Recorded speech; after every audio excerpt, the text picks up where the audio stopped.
Hello everybody, welcome back once again to the Final Fantasy 13 walkthrough. We are going to continue on. I did a ton of farming here in this area, so things may be a bit different, or there might be a bit of a power spike here, or at least there should be. So yeah, so like I said, so I spent a ton of time farming here. I will try to, you know, point out certain aspects of that. I think here I've got I think this is the Axis Blade equipped on Lightning, as well as I think it's the Aurora Scarf, sorry, excuse me. And that's actually, oh no, I'm sorry, I'm jumping the gun. I don't have that yet. That's actually going to be coming up here. But anyways, Axis Blade, and then probably, you know, I guess like a Sorcerer's Mark or two, something like that. Something that's going to be boosting up her magic stat. And I think that will mostly be in the Ravager role with Lightning, Commando with Fang, and Ravager with Hope as well. And yeah, here you can see my battle ratings start to go really down because I'm using that Relentless Assault paradigm. And, you know, being that my raw stats are so high, that actually kind of starts to become a bit of a problem as far as, you know, hit and target times. So, and that's really just because of the double Ravager. If you have, you know, really high raw stats on Ravagers, it doesn't do that much good, you know, as opposed to if you go really high raw stats on Commandos, just because again the damage formula is just a little goofy. But anyway. Let's see how this one turns out. I'm kind of curious. Boom.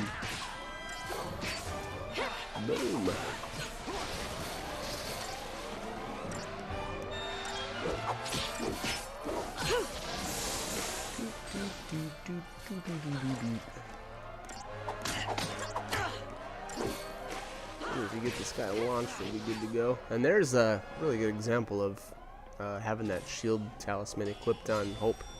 Yeah, look at that. The battle ratings are really going down. Again, that's because I've got really high. Yeah, let's see here. Sorcerer's Mark and Magician's Mark, and then Sorcerer's Mark, and a really leveled up Eagle Talon. And again, now you know that's just because of the way that the damage formula works in this game. Yeah, I'm actually killing the stuff fairly quickly, but because we're using two Ravagers, it you know, kind of brings the ratings down a bit.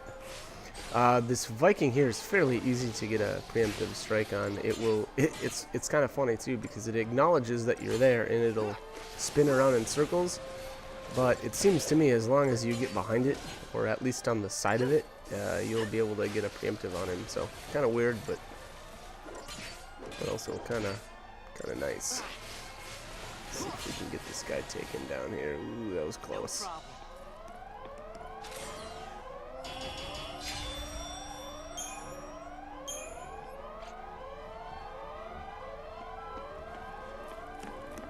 Alright, let's see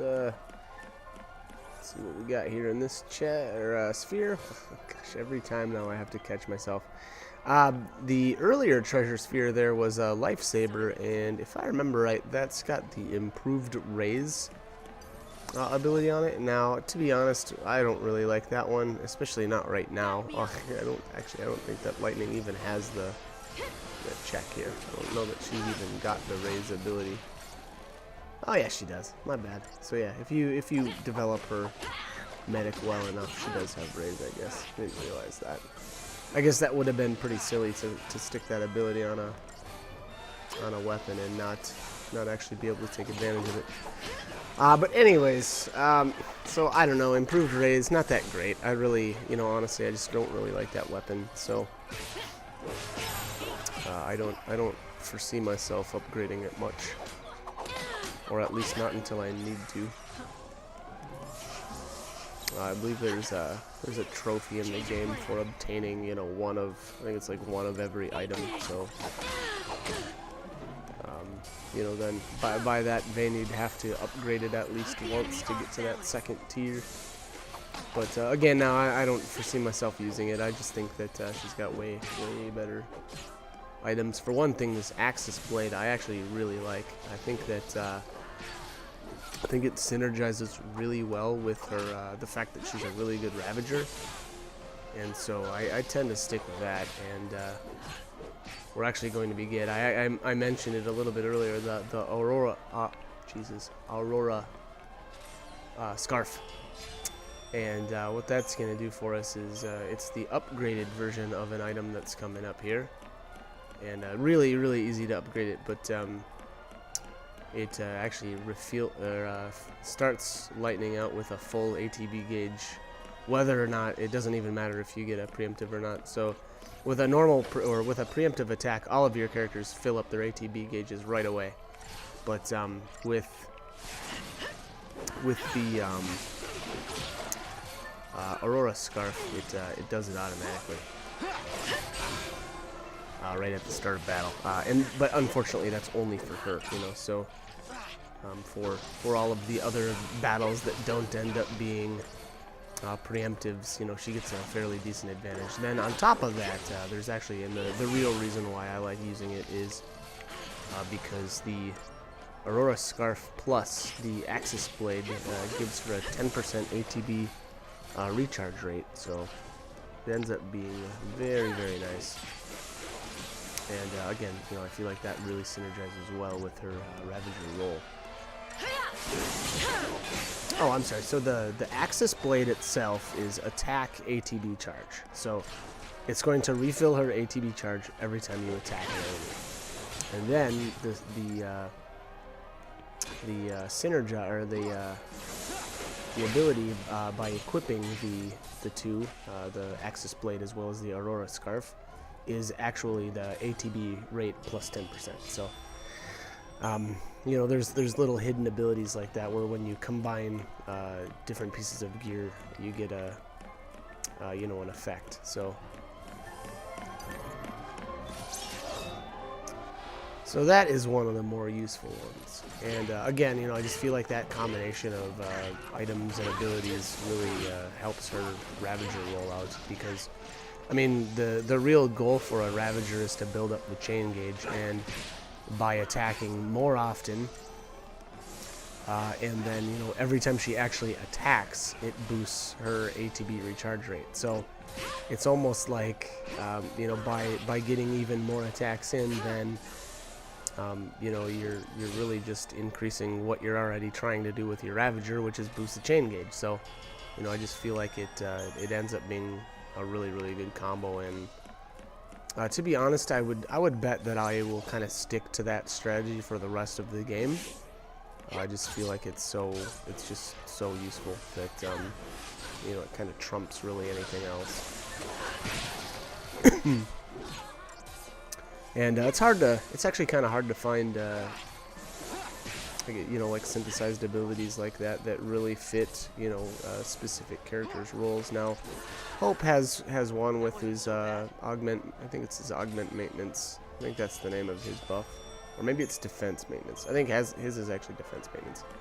And then Saz has the, you know, the similar one with augment maintenance. And you know, I think that just, again, you know, there's certain abilities like that just work really well with each character's.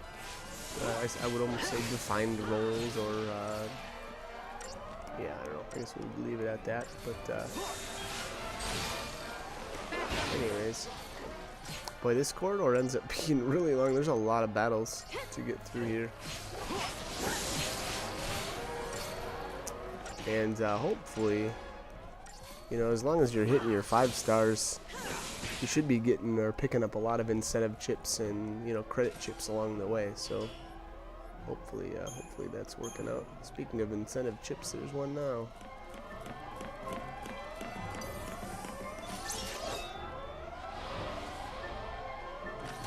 Oh, I thought this was gonna be a preemptive. Apparently not.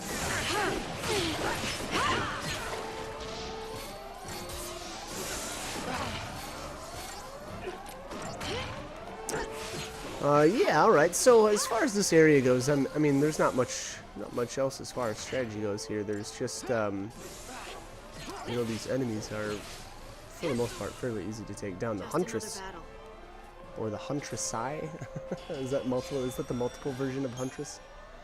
Those are the only real, you know, beefy enemies around here. So, I take that back. I forgot about Orion. My bad. They can be pretty annoying too, I guess. But this fight, I would say it probably makes the most sense to take down the Huntress first, and then work on Orion, the Orion second. Unfortunately, you're most likely going to take a ton of damage, so there's a good chance that you will actually need to heal. Yeah, Flip is getting wrecked. Time for another approach. But they focused him big time. Oh, I thought he was going to die there.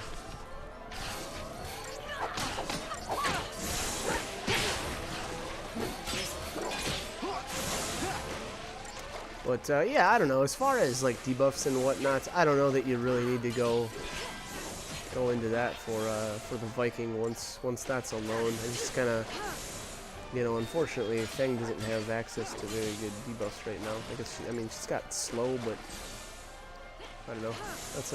It's tough to justify swapping into that when you could just, you know, do relentless and end up being most likely just fine. I suppose if your characters are a little less developed at this point in the game, it might not be a bad idea, but you know, I think that mine are doing okay. So, wow, okay, so I still beat the target time by 32 seconds, and I didn't end up getting a 5-star. So that's getting a little bit tougher here. And this is the Pandoran Spear. I really actually like that for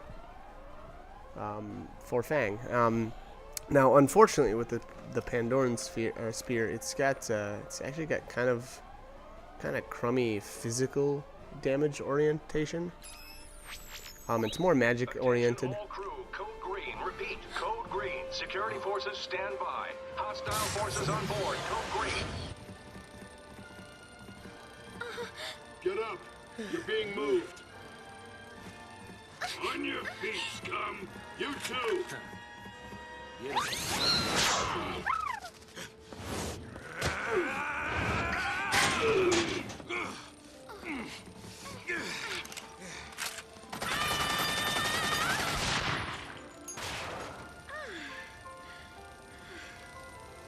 Alright, time to split.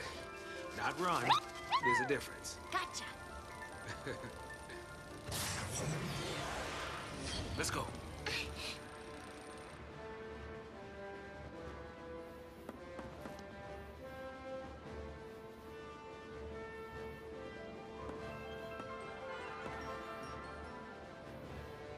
Do I deserve to escape?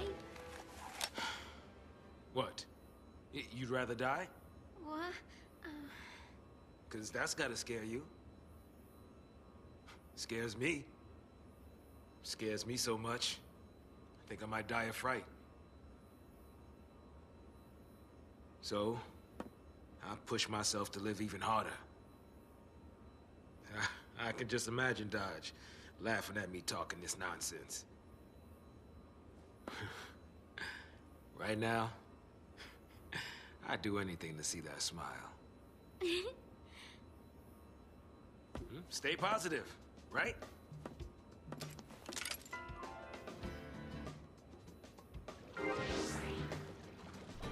All right. Anyway, back to the Pandoran Spear. So, the great thing about that though is that it does have the let me see here. Make sure if I got this right.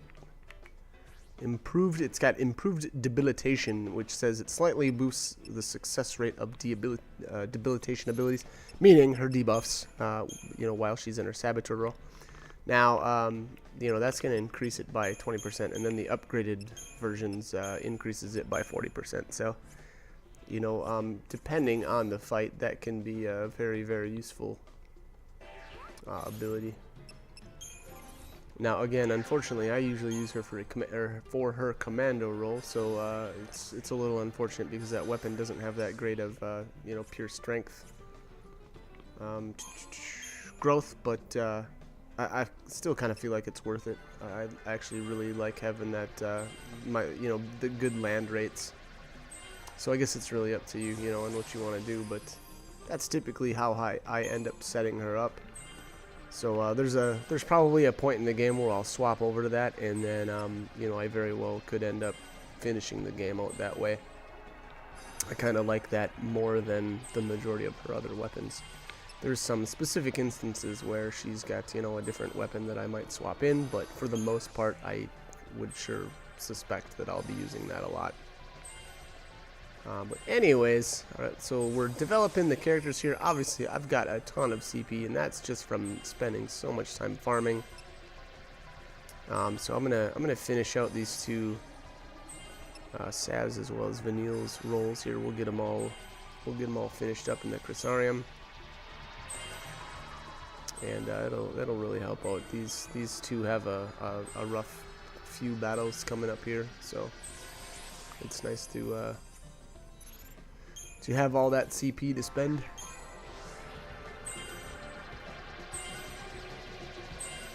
Alright. Yeah, I'm not even going to, like, I won't even prioritize either of these two roles, because obviously I knew that I was going to have plenty of CP to spend to get all of their abilities. But I suppose if you don't, you know, I would still stick with the probably Ravager first, Saboteur second. And then Medic last. I don't know. I always, for whatever reason, I always do prioritize Medic as kind of like the bottom. And I don't know. I guess I just feel like you know, more times than not, the other roles get a lot more use than the Medic ones usually do. So I guess that's kind of why I go that route. Now that we've got it, Renew right there is a fantastic command, and I don't remember if I've brought this up before or not, but that is actually a technique. So much like Libra, you know, as long as you or when you learn it, you get it, and you'll have it for all of your different roles. So what Renew really does there is actually, when you use it, obviously you can only use it as or when you're the leader, but when you do use it, it heals your allies, as well as will resurrect any of the other two that have been defeated. So it's an extremely useful command, and it's a fairly decent heal too. I don't actually know right off the top of my head if it's based off of like your magic stats or whatever, but just keep in mind that it's pretty darn nice. I really like it. It might even be percentage, like a percentage based heal. I'm not sure. I guess maybe I can check that out and get back with that info.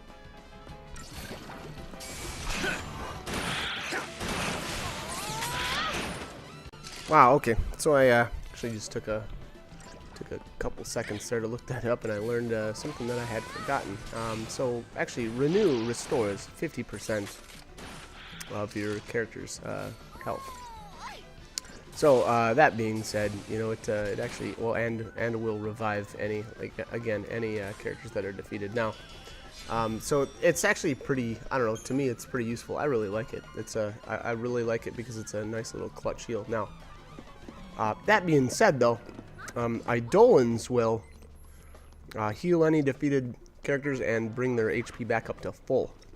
So keep that in mind, and Eidolons only cost 1 TP more. Now, for me, to be honest, you know, and I've actually brought this up before, I really don't like summoning the Eidolon. So, number one, you have the, you know, like the animation times, and then they're kind of funky with the chain gauge as well. So, I guess just keep that in mind. You know, if you're about to be defeated or something, and you know, your main character needs a big heal, and you know your other two are dead, then you know, use the Eidolon, bring it in, and you know, just kind of go that route. Otherwise, if you only need just the heal, I would actually kind of recommend just using Renew. I actually, to be honest, I really like that ability. I think it's great. And you know, again, so the other cool thing is, you know, being that it's a percentage-based ability or a percentage-based heal, it doesn't matter what your stats are. You know, so if you're, you know, running around in a commando role and your magic stats really low, it doesn't matter. You know, it's still gonna heal for that 50%. So I guess just keep that in mind. All right. So, anyways, back to Saz and Vanille here. To be honest, there's nothing really different about these. You know, really the strategies here. You know, obviously we've been fighting with 2 characters for quite some time here, but you know, I guess the basics remain there. If you really want to get the stagger gauge up, like I did here, swap to the double Ravager.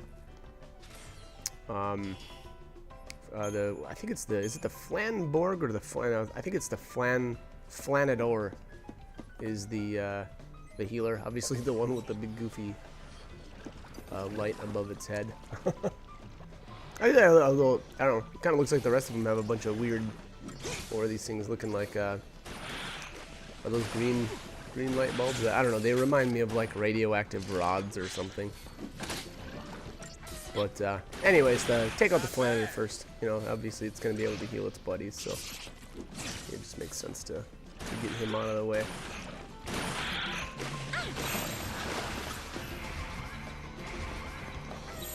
And here, I don't think I meant to go into Tide Turner. Although, that's not bad, though. I mean, to be honest, it probably makes a lot of sense to start out in a paradigm that has Saz as a synergist first, just to get haste on both of the characters. Honestly, I just really think that it really doesn't matter what fight that is. There's probably very few cases where I would say that you don't need to buff haste right away. You know, for most scenarios in the game, it's going to be best to start out with that. So, you know, something like actually Tide Turner's probably not a bad one to start out in, just because if Vanille is in a Ravager role while Saz is buffing, you know, the chain gauge isn't going to do much. So it's probably better to you know, start with Tide Turner and then get haste up on both of your characters, and then swap into either, you know, slash and burn, or, you know, I guess dual casting might work out. But anyways, all right. So it's looking like we've got done a fairly good job grabbing these treasure spheres here. There's one more in this area here, right at the exit.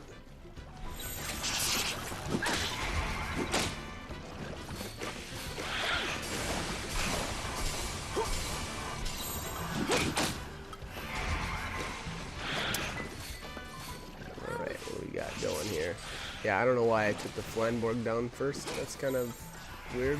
It's actually really weird. I probably was just not paying attention and bashing the, you know, the auto combat.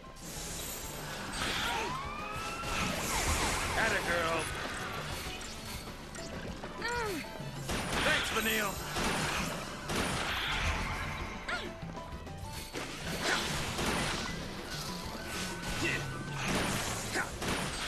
Alright, we are almost done.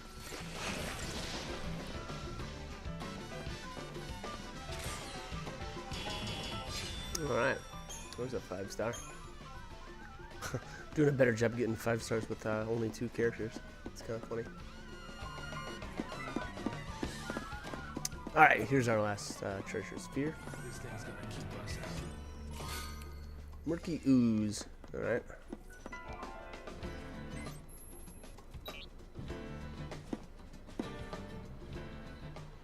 Code purple. I repeat, code purple. Security breach. All units on alert. Code purple. Looks like we ain't the only ones cleaning house.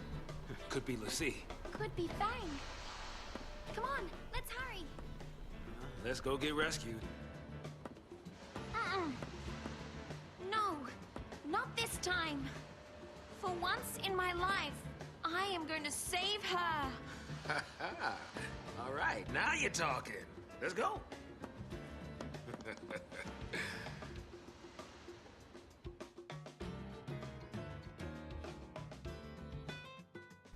Boy, Saz is in a good mood. Just love that guy. Such a good character. Have I said that enough yet? I don't know. Say it one more time. Code purple. I repeat, code purple. Security breach. All units on alert. Code purple. All these colors. What's it mean? Means we're doing our job. Making a lot of SciComm guys nervous. Who are they fighting? Anil.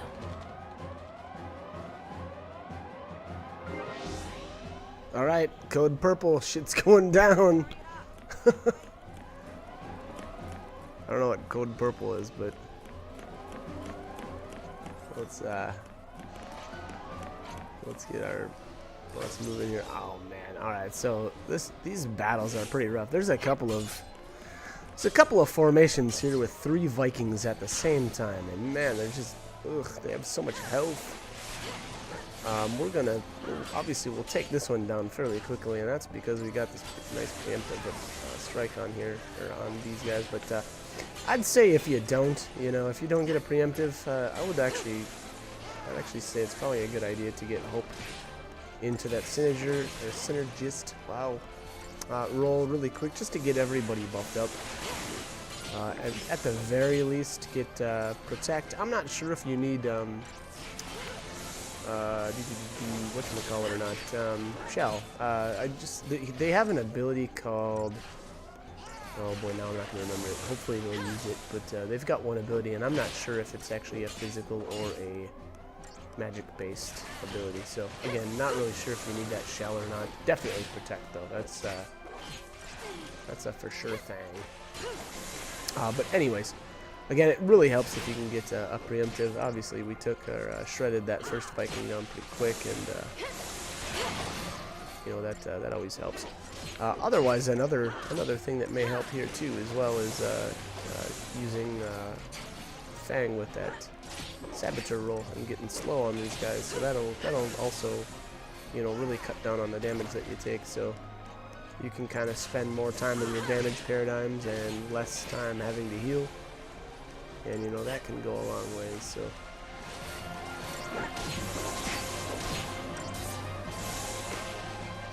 Alright. That wasn't too bad, actually.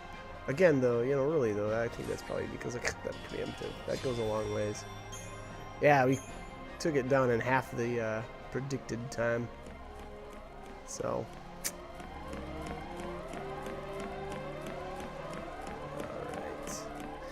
So this area is kind of interesting. It's almost kind of like a little bit of a, well, I wouldn't say maze because there aren't really any dead ends, but it's kind of, I guess it's just an interesting setup here. But basically, you gotta know that there's a treasure chest. Every time now, so bad. There are treasure spheres on the far west and east. I don't know if you call them like spokes of this area. And then there's 2 treasure spheres, there we go, in the very center. So 4 total treasure spheres for this area. So make sure you grab them before you take off. As if there was any doubt. As far as if you feel like you need to, you can run around and basically kill everything in this area. Now, I really don't like to. I kind of like to get what I'm coming here for and be on my way. Just because these enemies, after fighting tons of the humanoid enemies and getting tons and tons of cash, when you fight other things, it just kind of feels like, ugh, what's the point? So, like these Vespid soldiers, they drop like barbed tails, which are just an organic component, and whatever, it's fine, but as far as cash per time spent, these guys are not real fantastic. I'm definitely not advocating skipping a bunch of different stuff, just because if you're really anal about the game, you want to finish the data log and finish the get 100% data log entries on all these enemies. So you're really not going to be wanting to skip things. Now you can use Libra quite a bit if you need to fill in info here and there, but You know, I guess just keep in mind that here in this area, I tend to kind of get what I'm here for and not doing a ton of extra fighting. So yeah, so keep that in mind, I guess. All right, so we got a pain dampener. That's going to be one of those accessories that reduces the chance that, you know, the enemy will land a certain debuff. In this case, it's pain. You know, for certain areas in the game, that'd certainly be useful. And actually, unfortunately, you know, maybe in the previous area that would have been okay. There was definitely enemies that were using pain quite a bit, but I don't know. The other, you know, on the other side of that coin, you know, what I did there was I actually just avoided them. So that's kind of one way of, you know, essentially doing the same thing. And that way you don't have to hog up a accessory spot just because of, you know, your enemies using some stupid debuff on you. So it's more than one way to skin a cat, as they say. And sorry if there's any single women in their mid-40s watching. Might find that offensive. That's my lame, crazy cat lady joke. I'm sorry. I know it's bad. Alright. What is this? A couple of Vespid soldiers. Nothing fancy here. Oh, those went down really fast, actually. Oh, preemptive. 5-second fight. Wow. Okay. Molted tail. Alright.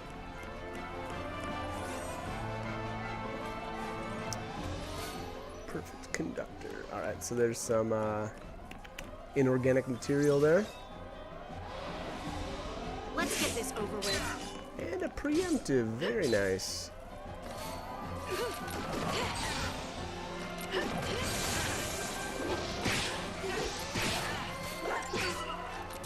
Alright, there's one down. Oh, I almost got there. I almost saved this chain gauge there. Although, wow, he didn't last long at all. Jeez. Get wrecked. Couple of credit chips. Very nice. I always like seeing those. And here, I believe, is your second. Oh, I might be skipping it or attempting to, but I see another set of 3 Orions up here.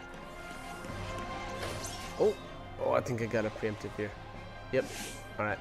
So, oh, sorry, I'm sorry, but these are Vikings, not Orions. Orions are old news now. But yeah, nothing different here. You know, again, I guess same tactics apply as the last time we fought the group of 3. You know, if you're not able to secure a preemptive, which, to be honest now here, you know, this is still a playthrough where I've got a ton of Decepticol, so even if I wasn't able to get that, it probably would have been a good idea to, you know, just toss Decepticol on there and try to get a preemptive on. Oh, we'll for sure secure a preemptive strike that way. I did I don't know. I feel like at this point I was really hanging on to those, and you know, there's just certain fights in the game where it's like it really makes sense to use one, you know, and unfortunately I don't always. Actually, I just don't always think about it. I kind of just run around and, you know, so I don't know. Anyways, could definitely do a good or a better job of using those Decepticols, but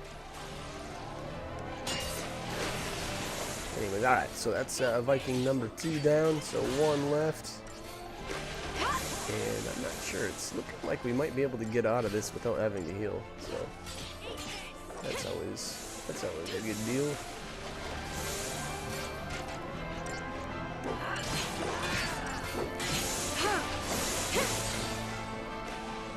Looks like these things are really weak against water and thunder.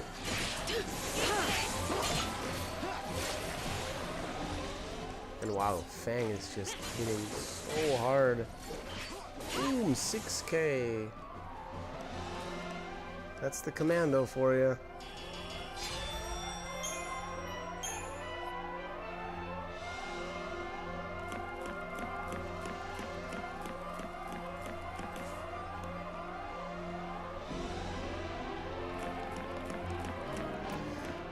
All right. Oh yeah. So I forgot. There's one more chest that we have to grab here. Almost left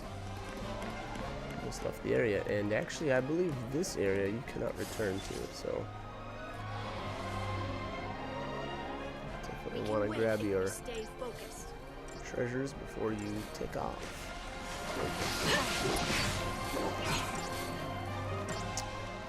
This may have been another decent time to use a Decepticol and just take down this. What's this guy called? Thermodon? I think it's a Thermodon. You know, just get him down first. But I don't know. I think this. I guess it kind of turned out okay, but you know, trying to hack through there, or trying to get them staggered is just it feels like such a chore. I mean, their stagger meter is really high here, 165% until you or before you stagger it. So really tough to get them staggered. It's going to take a few rounds, and man, they hit kind of hard too. Now here not really playing it safe because I knew he was about to get staggered. So, and then obviously I knew that he was going to be able to be launched as well. So wasn't really worried about lightning eating the dirt. Fairly confident that we were going to be, and yeah, we're definitely going to be able to crush him down. Alright, so that's that. Oh, wow, yeah, that ended up being a really poor battle rating. I figured that was going to happen though. Anytime you run into those Thermodons and you don't get a preemptive, it's kind of tough to get 5 stars, especially with stats being this high. But anyways, all right, we've got just a little bit left here. I don't know if there's I think there might be a little bit of a cutscene here at the end, and then I'm gonna end up saving and just being done. So I'm gonna cut the commentary here though. So I hope this guide was helpful, and hope you guys join me for more. So thanks for watching.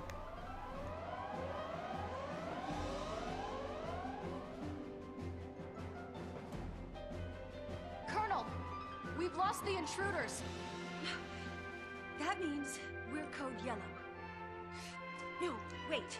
Code blue? If we were orange, that would mean... The escapees made it through. They're entering the engine room. No! Damn the sea! Intruders located. They're on the weather deck, starboard side. Make it rain! Desperate times demand flexibility. Code White.